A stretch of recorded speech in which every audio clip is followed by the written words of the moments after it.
Hi, welcome to this overview of grasslands, and what I want to do with this is I want to give you just an overview of the, in particular, low input grassland scorecard here. So you can see there's a picture of a grassland, and under the acre scoring system it needs to be low input, and that's defined as extensively managed. Cover of ryegrass is low, and you've got 4 grass species excluding ryegrasses. Permanent pasture or traditional hay meadow, and it has to be on the 2022 BPS. The other way that it can come into the low input grassland scorecard is if it's designated within an SAC or an SPA, or it's considered to be what's called an Annex 1 grassland. So those are habitats or grasslands important under the European Habitats Directive. The other type of grassland that is assessed using a scorecard is the low input peat grassland. So those are particularly just associated with the lag area around raised bogs. So within 500 metres buffer of a raised bog, particularly important for holding onto the water. And you can see a type of kind of heathy looking grassland that you might find in that type of location.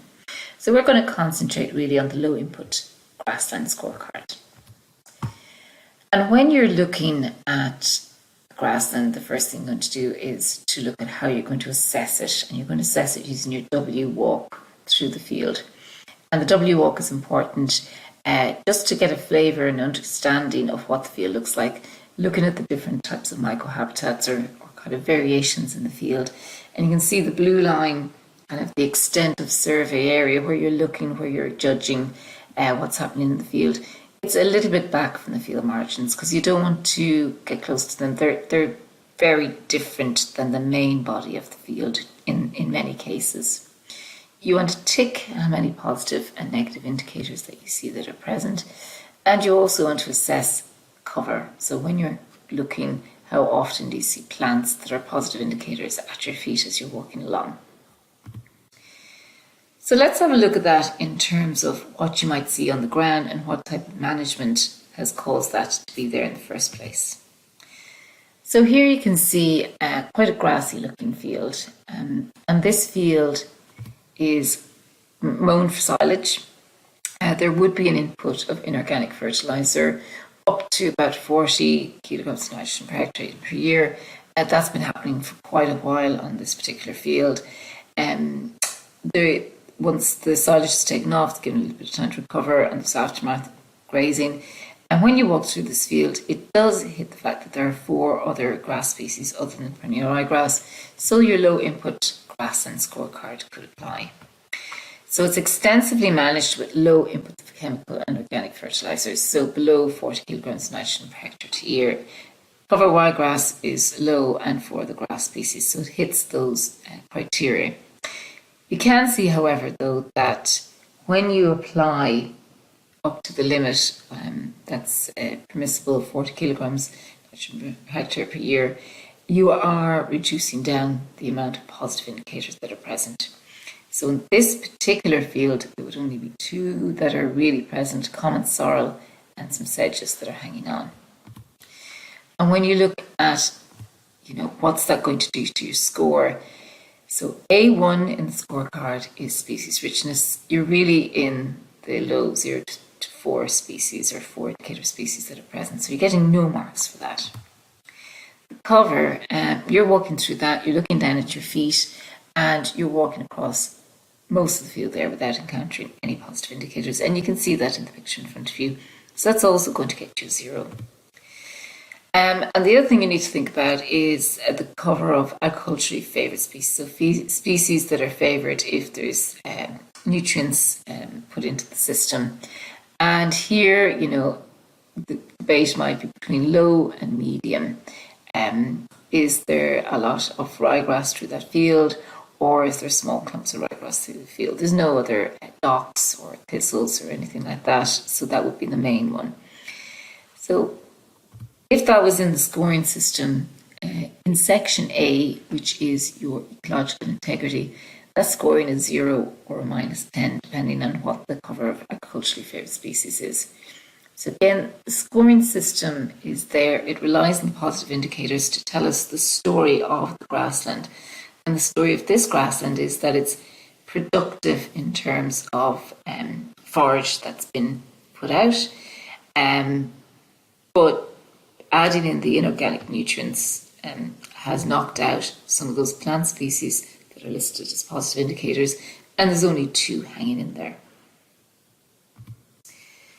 So I want you to contrast that with this field, and you can already see some yellow popping up there in the field. It also looks grassy, but it's a relatively different story. So it's a wet grassland and mineral soil.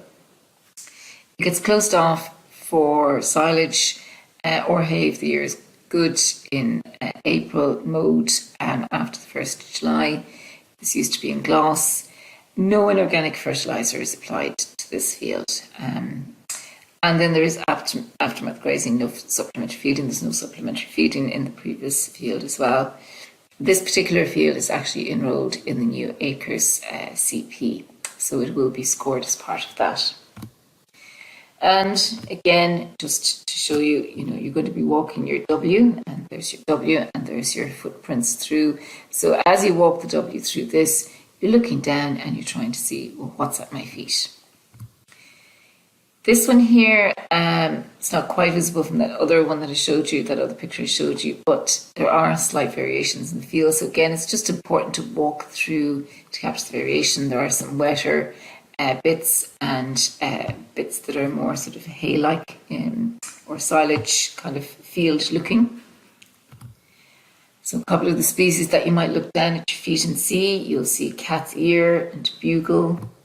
You'll see angelica popping up in some of the wetter or damper areas. And this particular field was actually used as part of the results-based pilot scheme, so the ORBAT scheme that actually helped lead to the development of some of those indicators that you're seeing in the scorecard, or a lot of them developed from this. And then you can see the field just a little bit further on, and you can see actually some of the ragged robin that was present in the field as well. So again, this particular field has a different suite of species to that first one, and it's to do with management. So over the long term, this hasn't received a lot of inorganic nutrients coming in. So those particular species that you see there, the ragged robin, etc., they're responding to the lack of that nutrient input and also to the dampness of this particular field. So when we look at the score of this, well, those are all of the indicators that are present in here. And in terms of species richness, that A1 on the scorecard, that's very high, so greater than 13 species, and that gets you 25 marks. The cover, again, you can decide when you're going through if you're going positive indicator with every step, just one positive indicator, or multiple positive indicators with every step and in between steps. So everywhere you look, you see them. And that then gives you a much different score than the previous grassland was getting. And again, think about the management that's resulting in that particular outcome for these 2 fields. You also have to look at structure. So this is a mown grassland, same as the other. So you're assessing fields that are recently cut. What's the margin like? And overall final score for this one would be a score of 9 out of 10. And the previous one really would have been looking at a 2 or 3 out of 10. So it probably wouldn't be getting payment. Just to give you an idea of structure, so in this particular field, you can see higher and lower bits, clumps, lower bits. So this structure is good structure. So greater than 50% of the field has a nice variety of structure. That's what you're looking for there. And in this particular case, this is created by extensive cattle grazing. And you can see this looks quite kind of a peaty soil there. And in this sheep graze pasture, you have the same thing. There's higher and lower bits. So again, this would be fairly good structure. So it's creatable by both sheep and cattle, that's important to say. And it's extensive grazing. In this particular sheep graze pasture, you can see the clumps of inedible or unpalatable rushes that are left, and the sweeter grasses and herbs that are being eaten and kept to a very low level. So again, this could be moderate, so 25 to 50% of the field has tall sward, but other parts, grazing is largely confined to other parts of the field. It's more palatable. And in this field here, you can see that it's quite short throughout the field. Most of the vegetation, over 75% of the vegetation in that particular field, is very short, not even about 5 centimetres in height. So again, management, present right now and in the past, really influences the type of indicators, results indicators that you're going to see on the ground. And understanding those gives you a good insight into why the indicators are there, and also how that can be changed or fixed through changes in management practices. And then we come to the second part of the scoring system, which is threats and pressures, and you can see one there, and I'll talk about this in a minute. But in the scoring system, the first one that you have to assess is, well, what's the expansion or the cover of immature scrub? If your indicator or if your target is grassland, you want low input grassland, you don't want lots of immature scrub coming in there, because that's going to change the dynamics of the system. Mature scrub within a grassland provides a huge benefit to different species, bird species, etc. It gives it another dimension. But this immature scrub is a sign that it's been converted or succeeding into another type of habitat. And if your target is grassland, you see this as a pressure to that. So here you could decide, looking at this particular field here, medium or high cover of scrub that's coming across there. So what do you do? That scrub, the incentive there should be to remove that scrub, because you're losing marks if there's a high cover of scrub in there. This particular field had a lot of bracken cover. It was pretty dominant throughout this field. There were some indicator plants spread throughout, but because of that very dense cover of bracken, and in some cases when this grows up, it's going to form a closed canopy, that's shading out species underneath. And it's also reducing the potential value of that field for other species using it. So again, with that, there's going to be non-productive investment of bracken management. And the question mark is, what's the best type of bracken management to use in particular situations? Cutting can be quite good and quite useful for that. But again, that will be part and parcel of the management advice that's going to be given to farmers. We're also going to look at non-native species, so something like Japanese knotweed doesn't usually tend to occur in grasslands. It's actually quite palatable to cattle, but it could maybe occur at the edges, etc., at field gates. Here on the other side there, you see giant rhubarb. That's from a picture from Mayo County Council. It's quite abundant in that picture. But in general, I haven't tend to see too many non-native species, invasive species present in the grasslands, usually around the edges of the grassland where they're particularly present. Then you come to B4. B4 is assessing the extent of bare ground and erosion. And of course, bare ground erosion is really related to stocking density and pressures, and maybe vehicles and machinery going through the particular grassland or area. And here you can see two examples that I've taken of supplementary feeding damage.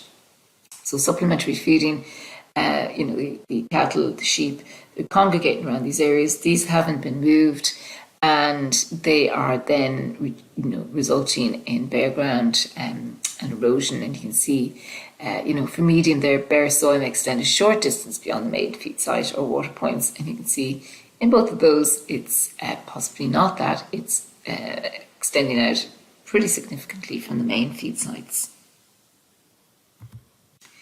Other damaging activity, you don't want to come across grassland where there's dumping and burning and something like this happening. So again, it's just the indicators are a way of capturing the ecological integrity, which is the plants, but also the pressures and issues that might stop that grassland from being there in the future. Just the way it's been treated, how is that exhibited when you go and look at it on the ground? And you can see here dumping other would qualify there, and you'd have to assess the severity or the impact of that particular issue in the grassland. Just for example, this hay meadow here, when you look at it first, you think lots of really nice positive indicator species. And just at the side there, you have supplementary feeding, and that's bringing in perennial ryegrass. And that perennial ryegrass is actually then spreading into the grassland, and it's becoming enough of a cover where it would bring down the score for the presence of a kind of agriculturally favoured species, which is part of the ecological integrity. And I took this from the Teagasc website. So Teagasc have this great photo. Luckily, I haven't come across something like this, but here you have direct access by livestock to a river.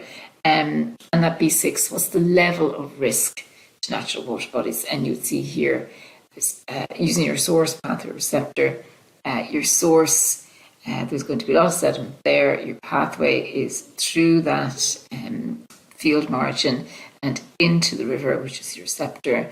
There'll be fish, there'll be macroinvertebrates in there, and they're going to be impacted by the amount of sediment and nutrients that have been put in there. So what are your potential options? Maybe your non-productive investments along here could be riparian margin, so 3 metre riparian margin, or tree planting along your riparian margin. So that's a quick look at grasslands, some of the management that brings about some of the scores. If you go next to peatland, this will be the same type of system, just going through the scoring system and saying why these indicators and why these thresholds are there and what they look like in reality. Thank you.